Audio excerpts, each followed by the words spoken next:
Saúdo a todos com a paz do Senhor. Eu convido você a abrir a sua Bíblia no livro de Salmos. Nós vamos fazer uma leitura no Salmo de número 34, dos versículos 11 até o versículo de número 22. Tá? Salmos, no livro de Salmos, Salmo 34. Vamos ler do 11 até o versículo de número 32. Tá? Minha leitura, como de costume, vai ser na Bíblia, na Nova Tradução da Linguagem de hoje, que nos diz assim: Venham, meus jovens amigos, e escutem o que eu os ensinarei, a temer a Deus o Senhor. Vocês querem aproveitar a vida? Querem viver muito e ser felizes? Então, procurem não dizer coisas más e não contem mentiras. Afastem-se do mal e façam o bem. Procurem a paz e façam tudo para alcançá-la.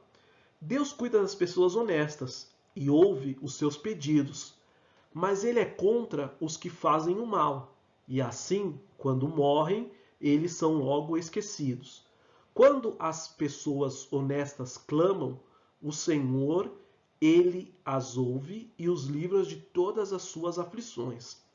Ele fica perto do que estão desanimados e salva os que perderam a esperança. Os bons passam por muitas aflições, mas o Senhor o livra de todas elas. Ele os protege completamente, nenhum dos seus ossos é quebrado. Os maus são mortos por causa das suas maldades. Aqueles que odeiam os bons são castigados. O Senhor Deus salva a vida dos seus servos. Aqueles que procuram a sua proteção não serão condenados. Amém? Louvado seja a Deus por mais essa palavra que nós acabamos de ler. Então, na aula anterior, nós falamos do versículo do capítulo 30 e do capítulo 31. Tá? O capítulo 30, Jó lamenta a miséria que ele caiu. Tá? A gente até viu na aula passada ali, quando a gente olha alguns capítulos da Bíblia, tá?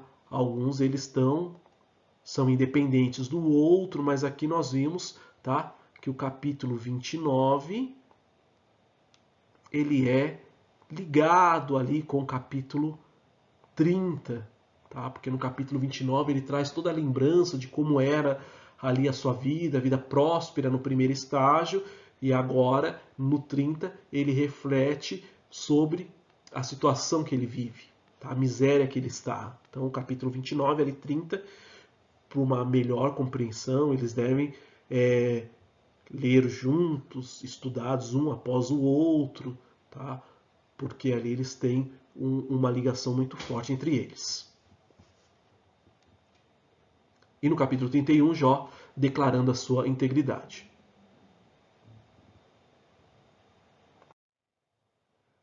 Estamos ainda caminhando para a parte final, né, na parte 2. E o capítulo 32, então, lá no finalzinho do 31, né, só voltando um pouquinho, nós vimos um spoiler que surgiria um novo orador, assim como a gente tinha lá atrás, os três amigos de Jó, cada um ali exercendo a função de um orador. E agora a gente viu que no capítulo 27 ninguém fala nada, no capítulo 31 ninguém falou nada. Se esperava que aqueles amigos continuassem a posição de orador, falando, como que eu posso dizer, refutando as considerações de Jó, fazendo novas considerações, mas eles agora permaneceram calados. Aí então surge um novo orador. Quem que é esse novo orador que surge? É Eliú. Tá? Então Eliú, ele era da tribo de Bus. Né? Então Eliú aqui, ó, vamos representar por esse desenho aqui. Tá? Eliú, ele era da tribo de Bus e da família de Rão. Quando a gente olha, a gente tenta buscar Rão aqui na história bíblica, tá? Nós vamos ver que lá no livro de Ruth aparece como um ancestral do rei Davi. Pode ser a mesma pessoa? Podemos estar falando desse ancestral que surge lá no livro de Ruth, no capítulo 4, no versículo 19, tá bom? Eliú, ele estava extremamente irado com Jó e com seus 3 amigos. Então, vamos falar assim, a ira de Eliú não era uma ira direcionada para um determinado grupo. Eu estou com raiva somente de Jó. Estou com raiva somente desses 3 amigos de Jó. Tá? Era uma ira mais abrangente. Qual era o pensamento de Eliú? Jó estava apenas se justificando a si mesmo. Tá? Então vamos lá, vamos dividir. Por que você tem raiva de Jó? Estou com raiva de Jó porque ele apenas se justifica a si mesmo. Tá, mas você também está com raiva dos 3 amigos de Jó. Por que eu estou com raiva deles? Porque Jó, ele, todo tempo, bate na tecla, na madeira, falando que ele é inocente e que Deus é o culpado. E esses 3 cidadãos aí, os 3 amigos, eles ficaram calados. Eles não contra-argumentaram com essa com essa sentença, com essa argumentação de Jó, que ele era inocente e que Deus era o culpado. Tá? Então aí é o nosso popular provérbio. Quem cala consente. Então vocês não estão argumentando essa parte que Jó está falando, então vocês estão declarando como Deus culpado. O silêncio de vocês remete a essa conclusão. Que Deus é culpado. Tá? Não vamos nem pegar muito nessa questão aqui, ó, de falar que Jó não era inocente. O ponto aqui é esse. Vocês estão concordando então com a questão que Deus era o culpado. Como lição de casa para pontuação de presença, toda vez que nós estudamos os personagens, né, seja lá Davi, seja Josué, seja Moisés, a gente sempre se ateve a falar assim, qual que era o significado desse personagem? Então agora eu peço para vocês, só para contar presença, algo super trivial, super fácil, que vocês falem para mim qual que é o significado de Eliú. Qual que é o significado desse nome, tá bom? Então a pergunta principal é, tá, mas por que então que Eliú ele não apareceu nos discursos anteriores, lá o apagão, vamos falar assim, de resposta que a gente não teve por parte dos 3 amigos no capítulo 27, e agora ele só deixou para manifestar agora nesse novo apagão do capítulo 31, em que todo mundo fica mudo, tá? Aí vai uma tradição da época, um princípio que a gente já estudou, tá? Era ali, então, a questão da sabedoria, de eles serem mais velhos, então eles teriam ali a prioridade na fala, a sabedoria. Então, se tinha essa ideia que faria sentido alguém emitir um conselho, alguém de mais idade. Vir um conselho de sabedoria por parte de um jovem. Isso não era aceitável no contexto daquela época, tá? Então, era o princípio ali que ele estava se corroendo, mas não fez nenhuma manifestação, porque ele aguardava, então, ele estava considerando essa tradição da época que, então, privilegiaria os mais velhos, tá? Nesses versículos, a gente, do 1 até terminando o versículo 5, nós vemos muito enfático a questão do termo ira. Ele é repetido 4 vezes, tá? Quase que uma vez por versículo. Se fosse do 1 ao 4, a gente fala, olha, todo versículo tem uma ira, tá? Então é quase um por versículo, tá? Ele é repetido 4 vezes, tem essa ênfase nesse sentimento de ira por parte de Eliú, tá? E aí então ele fala, olha, eu não vou, eu cansei, eu não vou mais esperar, tá, vocês três pronunciarem, porque o que eu tô vendo aqui é que chegou um tempo que após essas falas, aquela expressão popular que a gente fala, parece que o gato comeu a língua de vocês, vocês só estão atônitos, estão com cara de espanto e não estão falando nada. E também não é só por causa disso, tá? Eu vou falar porque eu tô aqui me remoendo de raiva, tô estourando por dentro.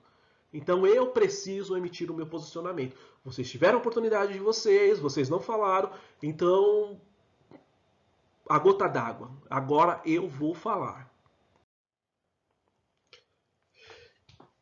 E digamos que Eliú, ele até tem uma posição muito forte, né? Talvez um temperamento é, mais forte, mais firme até do que os seus outros amigos. A ponto de ele chegar e alertar, falar, olha, e eu não vou aceitar nenhum tipo de bajulação, tá? Eu não vou aceitar bajulação sua, Jó, para emitir um comentário favorável para você. Bildade, eu não vou aceitar um comentário, uma bajulação da tua parte.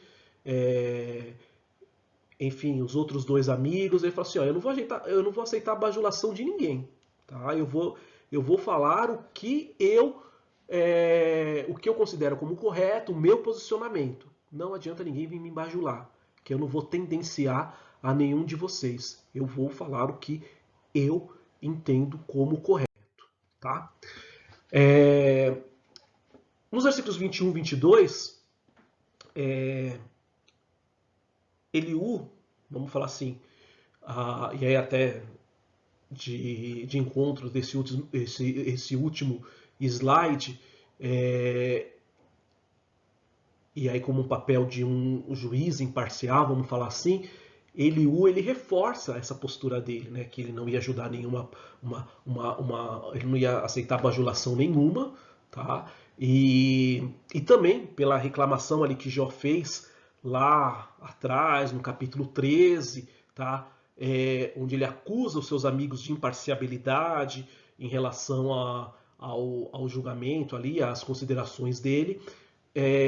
Jó, então, Eliú, ele promete, então, que eu já falei lá no slide anterior, não aceitar bajulação e ele não aceitar, fazer nenhum tipo de acepção, tá? Nesse papel, então, de árbitro que ele teria, tá? Então, ele não ia aqui, a ideia dele não é defender a causa do partido A, do partido B, ele não vai tomar essa posição aqui, tá? Então, ele reforça no capítulo 21, nos versículos 21 e 22, o que está claro ali nos versículos anteriores que a gente acabou de ver, ele declarando então a sua imparcialidade, não adianta bajular, que isso não seria uma característica dele, não aceitaria esse tipo de ação. Tá? O capítulo 33, tá? Então começa agora Eliú repreendendo a Jó. Tá? Começa o versículo, né, nesse bloco de versículos do 1 ao 6, ele falando, né, vinde Deus.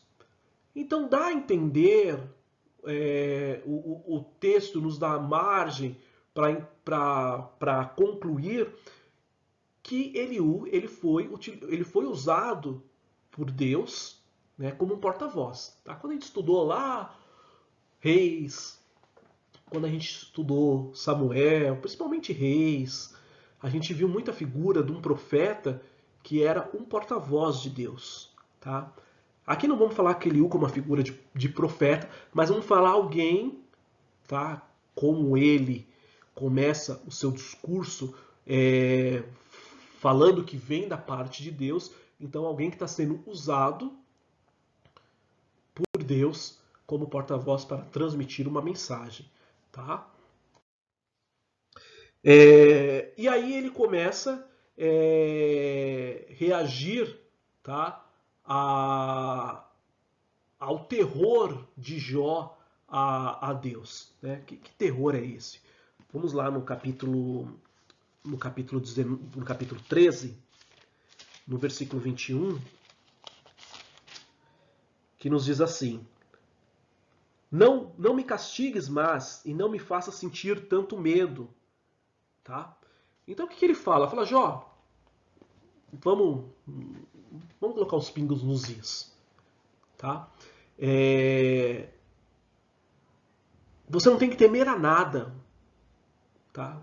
Então a intenção aqui não é que, igual a gente leu aqui no versículo 13, é você ter medo de Deus, ter esse terror que você vem declarando, né? Talvez a gente pegar uma outra linguagem aqui, por exemplo, na Bíblia de Genebra. Vamos só conferir aqui, como diz aqui no capítulo 13, 21. 13 e 21. 13 e 21, justamente aqui na Bíblia de Genebra, que é aquela versão Almeida revista e atualizada, ele fala terror. Olha lá. Ó. Alivia a tua mão sobre mim e não me espantes o teu terror. Tá? Então, medo, terror. Ele falou que ele não deveria por essa linha, que não fazia sentido nesse contexto que eles estavam falando. Jó insistir, né, porque já é a segunda ocorrência aqui, a primeira foi lá no capítulo 9, e agora estamos vendo no capítulo 13, ele insistir nessa questão de terror de Deus. Né? Então ele alerta que para ele não temer, não ter esse sentimento de terror de Deus, porque essa não era a intenção de humilhar, enfim, de causar esse terror aí, esse sentimento que ele então estava deixando claro que ele estava sentindo. Tá? Os versos 9 a 11, tá? Eles, assim como em outras vezes, a gente viu que alguns discursos havia a reprodução fiel da fala. Tá? Isso até nos capítulos anteriores, quando nós estávamos estudando, a gente falou assim, olha, daqui para trás a gente não tem mais fala dos amigos de Jó. Mas quando a gente olhava aquele versículo, o capítulo, a gente falava, olha, mas isso aqui parece muito com a fala de Bildade, por exemplo. Mas alguns falam, não, é a fala de Bildade, mas alguns defendem, não. Nesse capítulo aqui se encerrou a fala dos amigos. Daqui para frente não temos as falas. Mas aí a gente olha para aquelas falas e fala assim, mas isso aqui é a fala de Bildade? É uma reprodução que Jó estava fazendo tintim por tintim daquelas palavras que os amigos deles falaram. Tá? Então é como falar, o irmão Zezinho fala, eu não vou naquela padaria porque eu acho que aquela padaria não é muito limpa, não tem produtos de qualidade.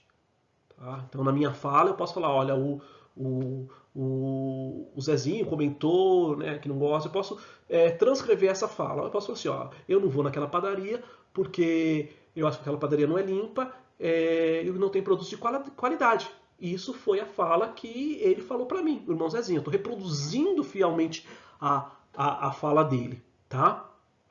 Então, nesses versículos 11 aí, são as reproduções das falas de Jó, tá? Era o que ele se achava, o que ele sentia, tá? E estava se declarando de si mesmo, tá? Ok, entendo perfeitamente o que você está sentindo, essas declarações, os seus temores, as suas aflições, mas aí digamos que aqui o Eliú ele dá o que eu chamo de choque de realidade. Tá? Por que choque de realidade? Ele confronta a Jó que... Tá, então vem cá. Você está falando que você é justo, que você é inocente, que você não tem pecado, que você está sendo punido, vamos colocar entre aspas, castigado injustamente. Tá. Agora, se você voltar-se contra Deus, como você quer ser considerado como justo? Tá? Então ele começa vamos colocar aqui, né? Outra expressão que a gente usa. Colocar os pingos nos is. Tá, você é inocente, você não tem culpa no cartório, beleza. Mas não vem com essa história de você agora se voltar-se contra Deus. Se você ir por essa linha de voltar-se contra Deus, você tá arranhando a tua imagem de justo. Então isso não faz nenhum sentido. Então o primeiro ponto aí que a gente precisa corrigir, se enquadrar, é você tirar essa sua ideia aí de você voltar-se contra Deus. Tá? Porque você vai estar, então, automaticamente enterrando a sua característica de justo que você está tanto defendendo. Então uma coisa, ela desvincula, ela abafa a outra. Então vai voltar-se para Deus, automaticamente, você voltar-se, né, contra Deus, automaticamente você está saindo da categoria de justo. Tá? Então, ponto final. Então digamos que ele vamos agora lembrar daquela figurinha do homem barbudo, barba branca e daquele jovem, tá?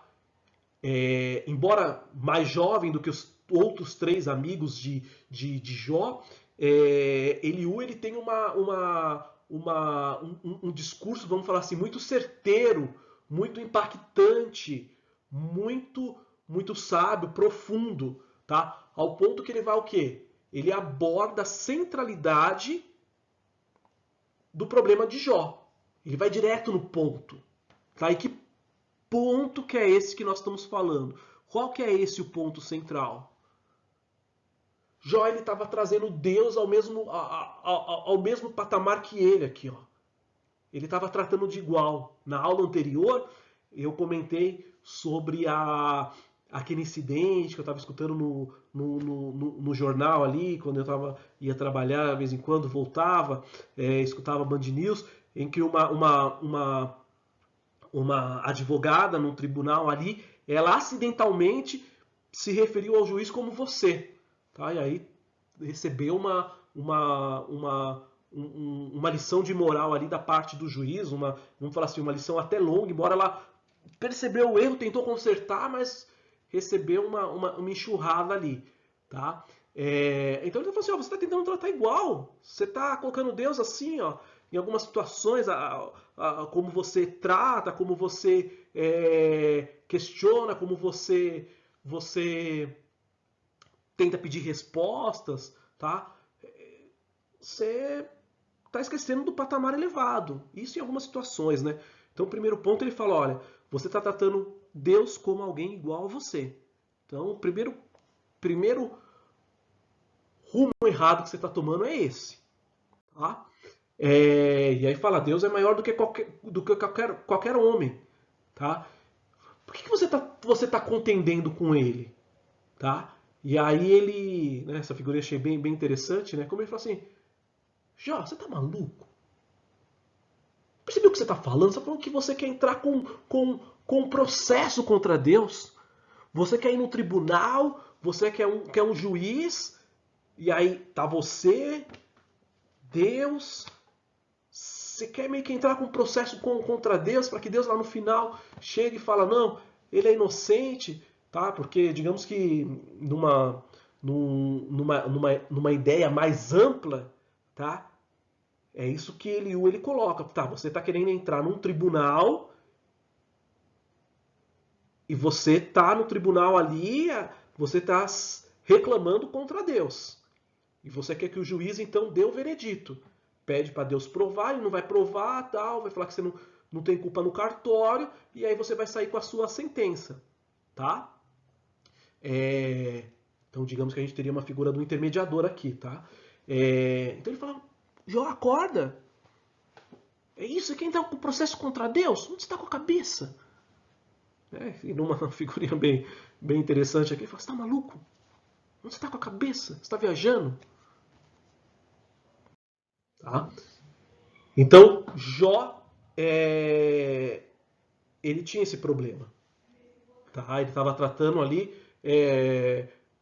o Senhor como um simples ser humano que pudesse, então, enfrentar um tribunal. Tá? Então, na visão de Eliú, Jó, ele se amparava muito na sua própria justiça. Jó estava se amparando muito na questão das suas obras. Tá? Então aí que ele emite o seu posicionamento, a sua consideração, que Jó deveria consertar essa questão do seu discurso. Tá? Nos versículos 14 a 15, tá? Como respostas às queixas de Jó em relação aos seus pesadelos, tá? E os pesadelos que eu digo aqui, vamos ler lá, em Jó 14, em Jó 7, versículo 14. Então me espanta com sonhos, e com pesadelos me enches de medo. Tá? Então esses pesadelos aqui, a gente está falando aqui de fato em sonhos, vamos falar assim, visões noturnas que ele estava tendo durante o sono. E aí é interessante nós observarmos, né, que ele trouxe algo lá do capítulo 7. Então prova aí que Eliú ele era um ouvinte atento, enquanto a gente estava tendo Jó versus os três amigos. Né? A gente estava tendo Jó, ali os três amigos. Um responde, Jó tem o direito da palavra, o outro amigo fala de novo, Jó fala, aí entra o fulano agora, fala, Jó fala, o fulano também fala, Jó fala, entra o ciclano. Então ele está atento ali a todos esses discursos. Então provável que agora ele resgata uma consideração que aconteceu lá no capítulo 7. Vamos imaginar que aqui a gente está falando numa ordem cronológica. Do capítulo 1, depois do capítulo 2, essas ordens aconteceram tudo numa sequência. E nós estamos no capítulo já passado do 30, e ele está trazendo algo lá dos capítulos iniciais, do capítulo 7, quando Jó comenta, né, dessa questão que ele está sofrendo esses espantos com sonhos e com pesadelos que enchem ele de medo. Tá? E aí, o que ele o sugere? Ele fala, olha, provavelmente aqui Deus está tentando ensinar algo para você através de sonhos e visões da noite. Tá? E aí nos versículos 16 e 17, tá? Qual é a ideia o resumo, qual é a ideia central desses versículos? Tá? Que Deus ele quer resgatar a humanidade da cova. Tá? O povo, os habitantes, tá? Como se eles estivessem num poço sem fundo ou abismo. E aí, fazendo um link para o sentido espiritual, como se estivesse no submundo, tá? No inferno, enfim. Tá? E aí outra ideia que o texto tenta trazer aqui é a questão que Deus é quem ele controla a duração da vida de cada um. Né? Então cada um tem o seu tempo determinado de vida ali por parte de Deus aqui na Terra. Nos versículos 20 a 21, Eliú ele faz uma alusão, tá? A situações que, uma expressão popular que a gente usa, que a carapuça servia muito bem para Jó, né? No sentido que, isso falando desse tempo aí, do controle da duração da vida, ele falando, e quando a gente olha para a visão do Jó, imaginando que Jó está no finalzinho dos seus dias, né? E a Bíblia da Nova Tradução da Linguagem de hoje deixa esse texto muito claro, né? Que ele fala, que é o que eu coloquei aqui, estou reproduzindo a tradução da linguagem de hoje, né? Fala que, olha, ele emagrece, vai se acabando e no final vira pele e osso. Né? Então ele falando alguém que estava plena saúde, está no final dos seus dias, a sua força vai desvaindo, e aí ele vai emagrecendo, a enfermidade vai tomando conta e ele fica frágil, pele em osso, depois falece. Que quando você olhava para Jó, falou, então Jó está no final da vida, Jó está pele em osso, né? A doença sugou as energias dele, então acaba fazendo uma alusão muito próximo do que Jó estava vivendo, né? Então, falando sobre o final da vida, sobre essa questão aí que vai se desgastando, vai ficando pele e osso, e você olhava para Jó e falou, Jó, pele e osso, não está no final da vida então, está com os dias contados. Tá? No versículo 22, ao que traz a morte. Tá? Isso é uma referência ao anjo da morte. Tá? Outra expressão aí que a gente pode ter, e aí novamente, quando a gente olha para a Bíblia de Genebra, que está na Almeida Revista e Corrigida, fala portadores da morte. Tá? Então, em ambos os casos aí é uma referência, o versículo 22 ele traz uma referência ao anjo da morte. Tá? Os versículos 23 e a 25, agora voltando para aquele contexto do tribunal, de uma corte que vai julgar, tá? Tem a figura do anjo, tá? Então, o anjo ali, ele estaria representando alguém ali que iria atender às necessidades de Jó. O anjo, ele exerceria, tá? Cadê aqui? O anjo exerceria a função de um advogado aqui, tá? Como a gente viu outrora lá no capítulo 16. No capítulo 16, no versículo 19. Eu sei que no céu eu tenho quem me defenda. O meu advogado lá está. Tá? Aqui no versículo 23, esse advogado estaria nessa figura de um anjo. Tá? Também ele serve para refutar as acusações de Elifaz, lá no capítulo 5. No capítulo 5 ele fala, grite Jó, veja se alguém responde, que anjo você vai chamar? Tá? Então aqui, digamos que é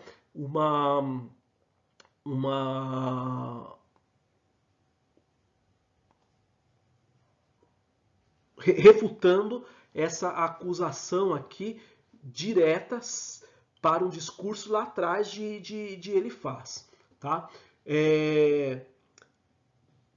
Nesse contexto, anjo, estamos falando de uma corte, estamos falando o anjo exercendo o papel de um advogado. Tá?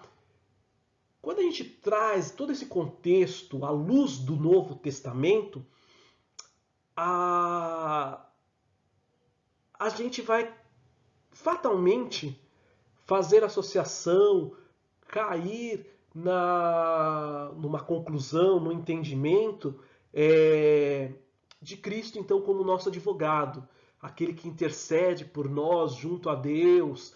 Tá? Então, esse contexto aqui, quando a gente fala assim, tá, deixa eu tentar fazer um link com o Novo Testamento. Como eu aplico esse contexto aqui no Novo Testamento? Tá? E aí, aplicando esse contexto no Novo Testamento, a gente vai exercer esse papel, tá, a Jesus Cristo, como advogado, como a gente vê lá em explanações de Paulo, falando de Cristo, tá bom? Da figura de Jesus Cristo ali como nosso advogado, tá? Então, um versículo bastante evidente, que reforça essa ideia, está lá em Hebreus 7:25. Jesus é capaz de salvar definitivamente aqueles que por meio dele aproximam-se de Deus. Tá? Então Jesus aqui é o intermediário, então a pessoa ali que está ligando o ser humano direto a Deus. Tá? Esse intermediário aqui está fazendo, no contexto jurídico lá, a função do advogado, né? Ele que é esse intermediário aí do humano para com Deus, tá? Ele é aquele que pode então salvar definitivamente aqueles que se aproximam de Deus, tá? Então é esse contexto aí que a gente vê muito claro ali no Novo Testamento, nas atribuições de Jesus Cristo ali numa das qualificações dele, como essa característica de um advogado. Tá? No versículo 26 fala, ele orará, importante a gente não misturar aqui, que lá a gente está falando do anjo e tal, aqui a gente está falando do pecador, tá? E a evidência que é o pecador, quando a gente avança para esse bloco aqui, e a gente vê o versículo 27, tá? E aí fica muito mais claro, tá? Que o versículo 26, quando ele está citando quem orará, e quando a gente lê o versículo 27, está falando aqui do pecador. Tá? E então os versículos 27 a 33, eles têm uma conclusão desse trecho que vai do versículo 14 ao versículo 30, tá? É uma declaração sucinta ali do propósito de Deus, tá? Quando quer chamar a atenção de alguém ali, por exemplo, por intermédios de sonhos, de sofrimento. Olha, Deus quer falar com você de alguma forma nesse cenário, nesse sonho, desse sofrimento que você tá passando. Deus tem uma mensagem, tá? Tem uma palavra, tem um ensinamento no meio dessa tormenta. Então essa que era a ideia, tá? Esses versículos 27 a 33 também eles exploram dois objetivos. O primeiro é que Deus quer salvar as pessoas da cova. Mas que cova que nós estamos falando? Nós estamos falando da sepultura, do inferno. Nós estamos aqui abordando o plano espiritual, tá? 2. Ele quer conceder luz dos viventes, tá? Uma vida com sentido. Então esses são os dois objetivos que a gente pode falar quando a gente quer fazer um resumo desses versículos 27 a 33. Eles abordam esses dois objetivos. Deus no resgate e que as pessoas sejam luz, elas tenham uma vida com sentido. Tá?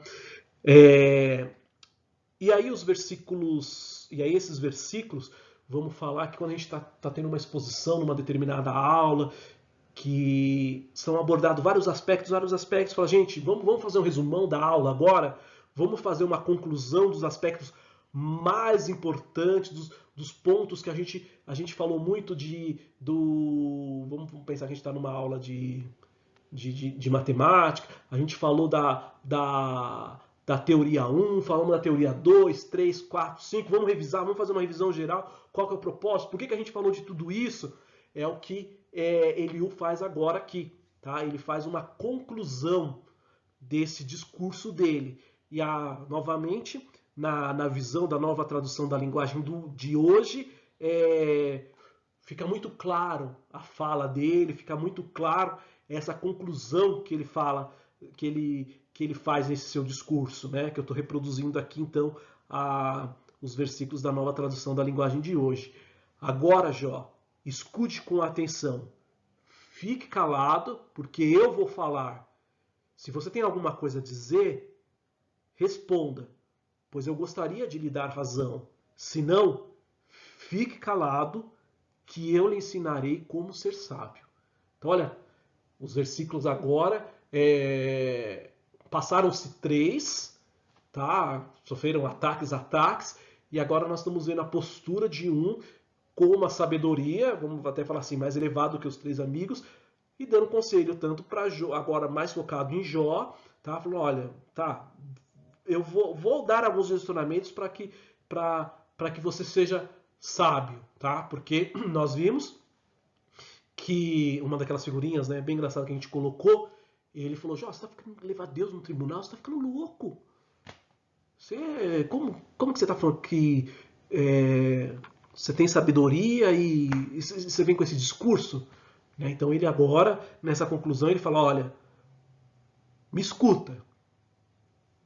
Quebre todo esse paradigma que os jovens não podem emitir uma palavra de sabedoria, tá? Esquece tudo isso. Eu peço que você não retruque, fique calado, escute, absorva, que eu vou passar alguns direcionamentos, alguns ensinamentos de como você pode ser sábio. Tá bom? Então essa é a nossa finalização. Nós temos mais 3 vídeos que nós iremos fazer. Daí nos próximos a gente vai abordar 3 capítulos em cada vídeo, tá? Porque daí assim os 3 capítulos a gente vai conseguir terminar a nossa lição lá por volta do dia 9 de maio, quando antecede a nossa confraternização, para que na nossa confraternização, de fato, nós tenhamos concluído o estudo do livro de Jó. Amém? Fiquem com Deus, Deus abençoe a todos vocês.